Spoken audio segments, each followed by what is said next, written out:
notice, record, and recognition. Most people assume that if something is true, a system will automatically recognize it, but that is not how structured systems work. Systems operate through notice and record. If something has not been properly brought forward, recorded, or entered into process, systems often act as though it does not exist. That is why notice matters. Notice is the act of bringing something forward. It tells a person, an office, or a system, this is the claim, this is the fact, this is the position, this is the matter requiring attention. But notice alone is not the end of the process. Notice must also be capable of becoming record, because once something is on the record, it is no longer just a statement in the air, it becomes part of the process. And once a matter is properly noticed and recorded, the next question becomes one of recognition. Will the system recognize what has been placed before it? Will it acknowledge the claim? Will it respond? Will it remain silent? In the materials we've been discussing, silence, acquiescence, rebuttal, and presumption are recurring themes, and that is why notice is so important.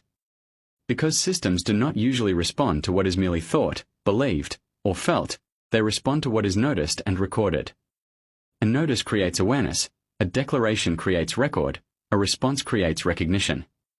And where there is no response, questions often arise about whether silence has legal or procedural effect. This is why notice, record, and recognition work together. One without the others is often incomplete. A person may believe something is obvious, but if it has never been formally noticed, never placed on a record, and never brought into process, then recognition may never follow.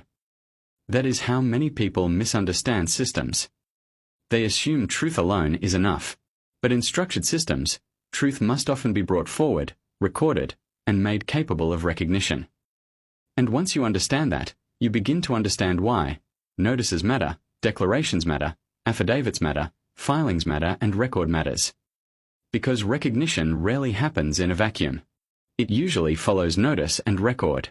In the next part of this series, we move to why timing matters in lawful process. Because once something has been noticed and recorded, timing begins to shape what follows next. Thank you and God bless. Commonwealth Custodians Community.